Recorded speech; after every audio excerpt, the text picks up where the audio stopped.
Hey guys, welcome to my channel. First of all, I will thank all of you who have commented very sweetly to my on my channel. So thank you so much to all of them. आप इतना patience रख लो उसके लिए भी बहुत बहुत धन्यवाद. तो थैंक यू सो मच. अब अपन चालू करते हैं. तो गाइज चैप्टर 12 अपने को चालू करना था इस बुक का, कंप्यूटर फंडामेंटल. तो वो आज अपन चालू करेंगे. ये चैप्टर बहुत बहुत इंपॉर्टेंट है, ध्यान रखना. ये देखो, ये है कंप्यूटर लैंग्वेजेस. इस पे ध्यान मत दो, ये जस्ट पीछे में क्वेश्चन सॉल्व कर रहा था तो उसका लिखा हुआ है ये, ठीक है. आंसर 37. तो अपन ये चालू करेंगे कंप्यूटर लैंग्वेजेस. इंस्टीड अपन ये पढ़े, मैं इसके अच्छे से प्रॉपर नोट्स बना रखा हूँ, वहां से अपन चालू करते हैं फंडा, ठीक है.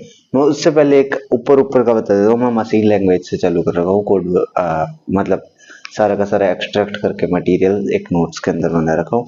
उससे पहले मैं ऊपर का ओवरव्यू दे देता हूँ उसके अंदर क्या है, ठीक है.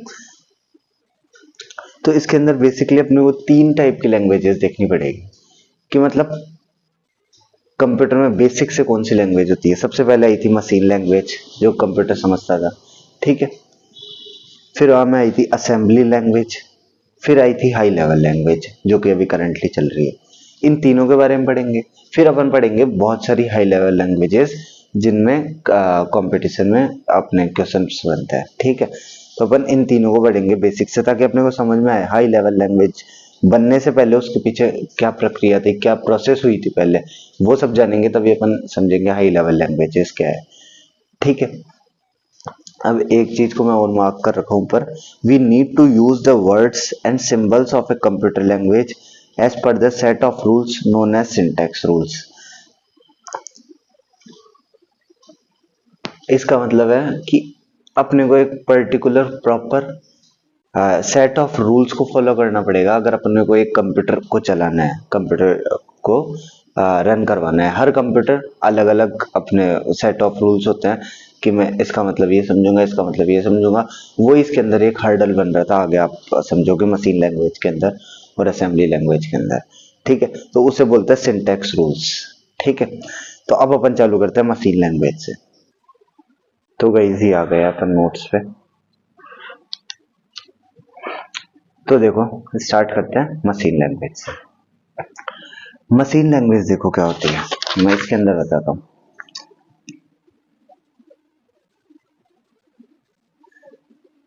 मशीन लैंग्वेज का मतलब होता है कि कंप्यूटर समझता है 0 एंड 1. इसके अलावा कंप्यूटर कुछ भी नहीं समझता. अब 0 एंड 1 भी डायरेक्ट नहीं जाते. 0 का मतलब होता है कि करंट अभी नहीं जा रहा, करंट अभी नहीं जा रहा. 1 का मतलब होता है करंट अभी जा रहा है, ठीक है. सिंपल सा ये मतलब है. तो मशीन लैंग्वेज मतलब डायरेक्ट आप कोड करो 0101 के अंदर. आपने एडिशन का एक प्रोग्राम बनाया, ठीक है. मैं जस्ट ऊपर से लिख रहा हूँ. आपने एडिशन का एक प्रोग्राम बनाया, इंट a कॉमा b है ना. फिर आपने कॉमा c भी कर दिया, ठीक है. फिर c is equals to a plus B. अपन करंटली ये लिखते हैं, आपको समझ में नहीं आ रहा तो कोई बात नहीं, आगे देख लेंगे, पर ऐसे लिखते हैं. फिर आप में अपन लिख देंगे c आउट c, ठीक है. ये लिख देंगे. अब इनके अंदर वैल्यूज भी लेंगे अपन, c इन a b, ऐसे करके मतलब एक ऊपर से बता दिया, ऐसे प्रोग्राम लिखेंगे. ये तो अपना हाई लेवल लैंग्वेज प्रोग्राम है. ये 0 और 1 में कन्वर्ट होता है. पहले इसको कन्वर्ट किया जाता है 0 एंड 1 में. अब कंपाइलर इंटरप्रेटर वो आगे आएंगे, वो कन्वर्ट करते हैं, ठीक है. तो ये ना लिख के अपन इसी को 010101 के अंदर अगर लिखे, है ना, कि कैसे लिखा जाएगा ये 01, वो पहले होती थी पूरी की पूरी, कैसे उसे लिखा जाएगा, पूरा एल्गोरिदम, पूरे प्लान्स होते थे कि कैसे अपन बनाएंगे, फिर उसको कन्वर्ट करते थे, ठीक है. तो 0 और 1 में समझता है, तो डायरेक्ट 0-1 में आप कंप्यूटर में कोड लिखो और उसको दो, वो डायरेक्ट एग्जीक्यूट करेगा, डायरेक्ट सीपीयू के पास जाएगा, एग्जीक्यूट करके देगा. कुछ भी और इसके अंदर लफड़ नहीं है, ठीक है. अब देखो, अब 0-1 जो जाता है वो लेट से 1 करोड़ अगर 0-1 लिखे गए हैं बिट्स है, तो क्या वो एक साथ 1 करोड़ को एग्जीक्यूट कर लेगा? नहीं. वो फिक्स एक हर कंप्यूटर में अलग अलग होता है. जैसे कोई कंप्यूटर लिया कि मैं 10,000 बिट्स एक साथ लेके एग्जीक्यूट कर लूंगा, तो 10,000 के छोटे छोटे चंक्स बन जाते हैं. चंक्स मतलब छोटे छोटे 10,000, जैसे मान लो 10,000 तो बहुत ज्यादा मतलब प्रैक्टिकली मैं अभी नहीं बता सकता। लेट्स से वो 5-5 बिट्स को एग्जीक्यूट कर रहा है, ठीक है। तो ऐसे 5-5 बिट्स के चंक्स बन जाएंगे इसके अंदर, ठीक है। 0 1 0 1 1 ऐसे अलग अलग। तो इन 5 को एग्जीक्यूट करेगा, फिर इन 5 को एग्जीक्यूट करेगा, ऐसे चलेगा, ठीक है। वो यहाँ पे लिख रखा है 0 and 1 language understand by computer without translation, ठीक है, अपन पढ़ लिए। ये chunks of 0 and 1, it chunks of 0 and 1 forms the whole program, ठीक है। ऐसे ये एक चंक हो गया, ये एक चंक हो गया, ऐसे बहुत सारे चंक मतलब पार्ट, छोटे छोटे पार्ट्स के अंदर डिवाइड रहता है पूरा पूरा बिट्स, ठीक है। अब देखो अपना जो वो जाता है कोई भी डेटा, वो दो फॉर्म में जाता है। आपने लेट से हाई भेजा, हाई नहीं कुछ भी भेजा, जैसे मान लो लेट से कोई मैथमेटिकल ऑपरेशन बता रहा हूँ, 5 + 6 भेजा, ठीक है। तो ये टूट के दो पार्ट्स में बढ़ जाता है, ठीक है। ये टूट के दो पार्ट्स के अंदर बढ़ जाता है। दो कौन से? एक पार्ट होता है ऑप कोड, ठीक है, और दूसरा होता है ऑपरेंड,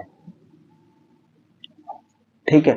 ऑप कोड का मतलब होता है जितने भी आपके ऑपरेशन है ना, जैसे यहाँ पे प्लस आ गया, क्या करना है ऑपरेशन, वो सारे इधर आ जाएंगे।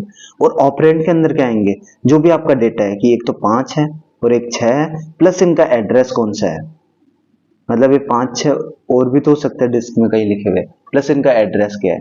डेटा एड्रेस आ जाता है ऑपरेंड के अंदर, ऑप कोड में उसका ऑपरेशन आ जाता है कि क्या करना चाहते हो, ठीक है। अब मशीन लैंग्वेज है, तो मशीन लैंग्वेज में इन दोनों को 0 1 में अपने को लिखना पड़ेगा। तो प्लस मान लो ये समझता है 1011 से, तो ये कन्वर्ट हो जाएगा 1011 में, ठीक है। 5 को आना क्या होता है, अगर एस का ही है कौन सा है उस हिसाब से अपन कन्वर्ट कर देंगे। अब एस का ही वगैरह उस वक्त नहीं होते थे जब केवल मशीन लैंग्वेज चलती थी। उस वक्त 6 को अपन कंप्यूटर बनाए और समझा दिए कि तुझे 6 को ये समझना है, फिर अपन खुद ही कन्वर्ट कर दिए 6 को, ये समझेगा 1 1 मतलब 6 है ना, 5 को 101 मतलब 5, ठीक है। ऐसे पहले समझाते थे। तो इससे क्या होता था, इससे ये होता था कि हर कंप्यूटर मशीन डिपेंडेंट बन जाता। मतलब अपनों ने कंप्यूटर बनाया, ठीक है, बनाती उसके अंदर डाल दिया कि मान लो फिक्स, उसे बोलते हैं इंस्ट्रक्शन सेट, मैं पहले बता चुका हूँ। फिक्स मान लो 500 चीजें हैं कि अपने को ये डिफाइन कर ली है बेसिकली, बाकी सब ये करेगा। तो 500 चीजें अपन अपने मन के हिसाब से डिफाइन कर दिए कि भाई इस प्लस का मतलब ये समझना, माइनस का मतलब ये समझना, सीपीयू को बता दिया कि है ना डालते हो, और मल्टीप्लीकेशन आ जाए तो ये समझना है ना। तो इस वजह से क्या होता है कि अपना प्लस इसमें 101 लिखा हुआ है, 11 लिखा हुआ है, कहीं और पे प्लस का मतलब लिखा हुआ होगा 1100, ठीक है। तो इससे क्या होता था, अपन डेटा एक्सचेंज भी नहीं कर सकते, यहाँ से अपन बिट्स लेके उसके अंदर एक्सचेंज कर दिए, उसके लिए अपने को अलग से लॉजिक बनाना पड़ता था, अलग से पूरा लिखना पड़ता था। तो इसलिए मशीन डिपेंडेंट थी, ठीक है। अब देखो डेटा टू फॉर्मेट में होता है, इसे ऑपरेशन भी बोलते हैं, ऑप कोड भी बोलते हैं, दूसरा ऑपरेंड, ठीक है। इसके अंदर सारे इंस्ट्रक्शन सेट आ जाते हैं, इंस्ट्रक्शन सेट, और प्लस है ना क्या बोलते हैं ये प्लस माइनस जो भी आपका ऑपरेशन चल रहा है, ठीक है, वो सारा आ जाता है। जैसे कि arithmetic, logical operation, branch operation, ये सब, ठीक है। इसके अलावा ऑपरेंड के अंदर ये स्टोर करता है, कैन बी मल्टीपल, मल्टीपल हो सकते हैं, मतलब जैसे आपने ऊपर देखा 5 और 6 अलग अलग थे, ठीक है। और एड्रेस करता है ऑपरेंड का स्टोर, ठीक है। इसके नीचे अपन देखें तो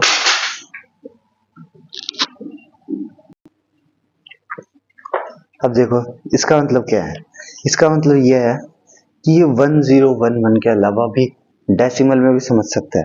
मतलब मैंने डायरेक्ट 5 लिखा और ये समझ गया, पर कंप्यूटर ऐसा नहीं समझता। अब आप बोलोगे दोनों ही बात बोल रहे हो, कॉन्ट्राडिक्टरी, ठीक है। तो इसका मतलब ये हुआ कि इसके अंदर अगर अपन एक्स्ट्रा सर्किट लगा दें, ये तो बात हुई 1011 ये सब भेजने की, कि डायरेक्ट अपन सीपीयू को भेज रहा है और बीच में कुछ भी अलग से इंटरमीडिएट चीज नहीं लगा रखे। यह है कि अपने मान लो मैंने बताई कि 500 चीज अपने को ऐसी है जो कि समझा नहीं है, इसका मतलब ये है, ठीक है। उसका ये अपन हार्डवेयर सर्किट लगा दें, हार्डवेयर सर्किट जो कि क्या करे, कन्वर्ट कर दे इन 500 चीजों को 10, मतलब जो भी अपने बाइनरी है उसके अंदर कन्वर्ट कर दे। अगर अपन ये लगा दिए तो ये डेसिमल को भी क्या बोलते हैं, जो भी डेसिमल या फिर जो भी अपने पास ऑपरेशन दिया हुआ है उसको बाइनरी में कन्वर्ट कर देगा, ठीक है, अगर सर्किटरी अलाउड करती है तो, ठीक है। फिर इसके नीचे देखते हैं मशीन डिपेंडेंट, जो अपनों ने पढ़ चुका, ठीक है। Op code and location tracking would be there. अब इसके अंदर एक दिक्कत और थी, ठीक है। अपन खुद को कितनी मेहनत करनी पड़ रही थी, अपन डायरेक्ट बाइनरी के अंदर लिख रहे थे, ठीक है। इसके अलावा अपना जो स्टोरेज होता है, मतलब रैम वगैरह, रैम और हार्ड डिस्क, ठीक है, इसके अंदर अपने को लोकेशन ट्रैक भी खुद को करनी पड़ रही थी कि 1011 डालना है तो वो कौन सी लोकेशन पे डाले, उसका एड्रेस भी अपने को याद रखना पड़ रहा था कि ये मान लो 1100011110 इसके अंदर डालना है, ये भी अपने को लोकेशन ट्रैक भी खुद को करना पड़ रहा था, ठीक है।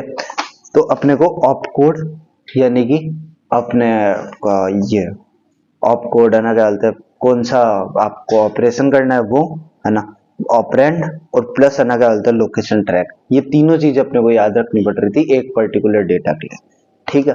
तो which is a very hard thing to do at that time, ठीक है।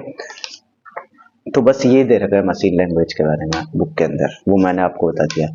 फिर नीचे अपन पढ़ते हैं असेंबली लैंग्वेज, ठीक है। लॉन्च 1952 याद रखना है, ठीक है।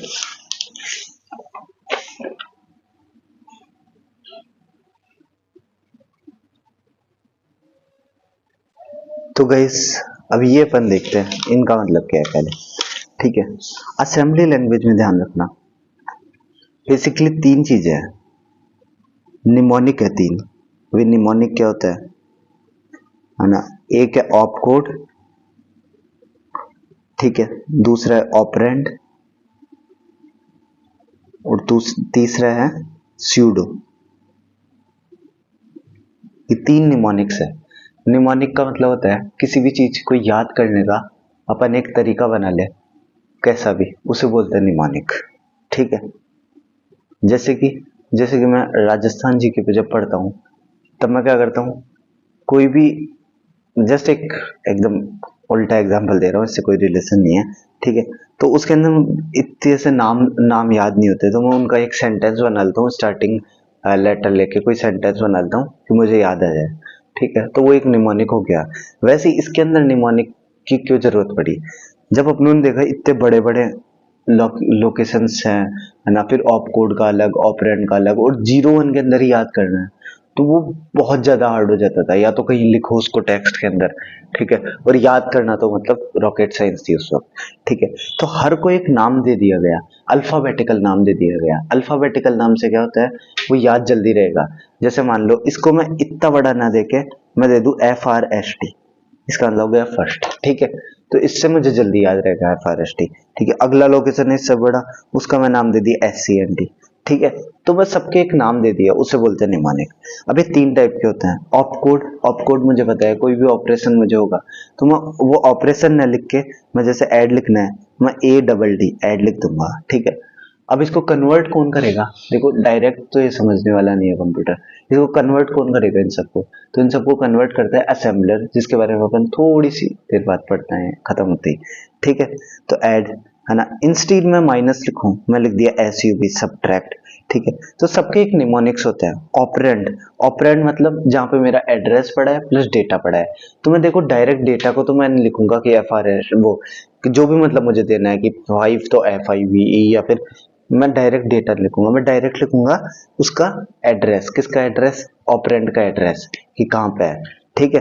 तो ऑपरेंड का एड्रेस में लिख दिया FRST, डेटा तो अपने आप आ जाएगा, ठीक है। ये अगर कन्वर्ट हो गया, एड्रेस आ गया मेरे पास, है ना। फिर में मैं लिख दिया SCND, ठीक है। तो इन सबके निमोनिक्स बना दिए गए इंस्टेड के अपन डायरेक्ट वैसे यूज करें, ठीक है। एक होता है स्यूडोनिमोनिक मतलब डायरेक्ट अपन ये लिखे फर्स्ट ऐड, तो ये भाषा सी नहीं बन रही एक तरीके से, ठीक है। तो उसको एक भाषा सी का रूप देने के लिए अपन ने क्या किया, स्यूडोनिमोनिक का यूज किया। जैसे कि फॉर एग्जांपल इसके अंदर दे रखा है मैंने स्टार्ट,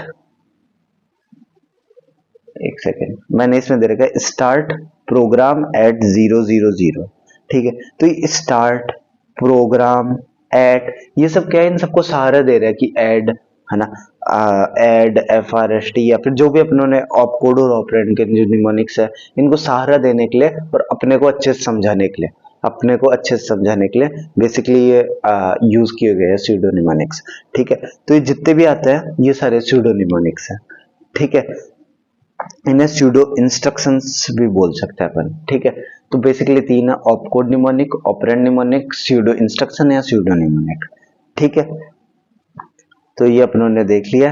अब देखो basically use mnemonic word instead of 0 and 1, जैसे ऑप कोड दे रखा है 1110 है ना, इसको अपनों ने लिख दिया ऐड, 1111 इसको लिख दिया सब्ट्रैक्ट। पर अभी भी ध्यान रखना है मशीन डिपेंडेंट है।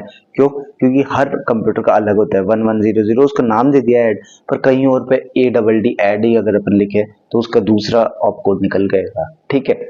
तो अभी भी ये मशीन डिपेंडेंट है। फिर नीचे अपन देखें need not to keep track of storage location, इसमें अपने को बार बार स्टोरेज लोकेशन की ट्रैक नहीं करना पड़ता अपने को, ठीक है। जो स्टोरेज लोकेशन को ट्रैक करना पड़ता था ना पहले, खुद ही अपन ढूंढ रहे हैं यहाँ पे लगा रहे हैं, इसमें अपने को वो जरूरत नहीं थी, पर स्टिल ये मशीन डिपेंडेंट था, ठीक है। अदर नेम इसका सिंबॉलिक प्रोग्राम, ये आ सकता है कि असेंबली लैंग्वेज का दूसरा नाम क्या है, सिंबॉलिक प्रोग्राम, ठीक है। फिर अपन नीचे पढ़ते हैं असेंबलर के बारे में। अब देखो गाइस असेंबलर के बारे में अपन पढ़ते हैं, एक एक चीज पढ़ेंगे अपन, एक एक पॉइंट फिर उसका मतलब। ये सिंबॉलिक प्रोग्राम को जो अपने पढ़ा, सिंबॉलिक प्रोग्राम किसे बोलते हैं, असेंबली लैंग्वेज को। उसके जो सोर्स कोड है, सोर्स कोड मतलब जो अपने ये लिखा हुआ है स्टार्ट प्रोग्राम एट, ये सब, ठीक है। इसको कन्वर्ट करता है मशीन प्रोग्राम में। मशीन प्रोग्राम मतलब 0101 जिसे बोलते हैं ऑब्जेक्ट कोड, ठीक है। ये आपको समझ गए होंगे। इसको ट्रांसलेट करता है 01 के अंदर, ठीक है। जो भी लिखा हुआ है ऐड लिखा हुआ है उसको ट्रांसलेट करेगा 1011 के अंदर, ठीक है। ये काम करता है assembler. It is a system software supplied by manufacturer, एक सिस्टम सॉफ्टवेयर है, मैंने आपको मतलब बता चुका है पहले वाले चैप्टर्स के अंदर। सिस्टम सॉफ्टवेयर मतलब जो मशीन के अंदर ही एम्बेडेड आता है, ठीक है। वो प्रोग्राम जो कि मशीन के अंदर एम्बेडेड आते हैं, जैसे कि ट्रांसलेशन वाले टूल्स जितने होते हैं, ठीक है। इसके अलावा ऑपरेटिंग सिस्टम होता है, वो सिस्टम सॉफ्टवेयर है, ठीक है। तो ये भी एक सिस्टम सॉफ्टवेयर है, याद रखना, ठीक है। It also assemble machine language program into main memory, जो अपनों ऊपर वो पढ़ा था ना, need not to keep track of storage location, उसका आंसर यह है कि असेंबलर काम करता है, ठीक है। असेंबलर करता है कि उसको कहाँ पे लगाना है, ठीक है, उसका क्या निमोनिक देना है ना, कौन से स्टोरेज पे अपने को डालना है, ये सारा काम असेंबलर करता है, ठीक है। फर्स्ट ट्रांसलेशन देन एग्जीक्यूशन, पहले ये क्या करता है, ट्रांसलेट करता है कि ऐड को मैंने ट्रांसलेट कर दिया 1011 के अंदर, फिर वहां में मैं इसको एग्जीक्यूट करूंगा, क्योंकि सीपीयू डायरेक्ट समझता नहीं है, ठीक है। तो पहले ट्रांसलेशन करता है फिर एग्जीक्यूशन करता है। It creates a mapping table in memory which has a operand location, ठीक है। ये मेमोरी के अंदर क्या करता है, एक मैपिंग टेबल, इसका नाम याद रखना मैपिंग टेबल, ठीक है। ये क्रिएट करता है, जो अपने पढ़ रहे हैं ना ये 3 पॉइंट्स लगातार, need not to keep track of storage location, तो उसका रीजन है अब कि क्यों नहीं करना पड़ता, कि असेंबलर क्या करता है ऐसा। तो एक मैपिंग टेबल क्रिएट करता है जिसके अंदर क्या करता है, सब उनके नाम जैसे FRST, ठीक है, किसके करता है, memory which has operand location, operand का, प्लस माइनस का नहीं, वो तो ऑलरेडी है ना क्या बोलते हैं, जो अपने पास रोम होती है उसके अंदर फीड रहता है कंप्यूटर की, ठीक है। ये करता है ऑपरेंड की लोकेशन को ट्रैक, है ना, कैसे करता है, FRST, इसका मतलब लिख दिया 1000, ठीक है, 1000 लोकेशन पे मिल जाएगा आपको। आपने लिख दिया SCND, तो आपने जैसे वो प्रोग्राम बनाया उसकी वो मैपिंग टेबल साथ साथ में क्रिएट कर लेगा, ठीक है, उसकी लोकेशन लिख दिया, तो अपन ये लिखेंगे डायरेक्ट वो इस पे चल जाएगा, ठीक है। फिर ये है मशीन डिपेंडेंट, जो कि मैं आपको बता चुका हूँ, ठीक है। मशीन डिपेंडेंट है, हर मशीन में अलग अलग FR, मतलब ये नहीं, हर मशीन में अलग अलग जो ऑप कोड में बता रखा था ना, कि प्लस का मतलब ये समझता है, माइनस का मतलब ये समझता है, वो सब में अलग अलग थे। जब कंप्यूटर बनाते हैं उसी वक्त है ना क्या बोलते हैं, ये फीड कर दिया जाता है, क्या था, कोई फिक्स सेट ऑफ रूल्स नहीं थे, प्रोटोकॉल्स नहीं थे, ठीक है। अब अपन आगे चलते हैं।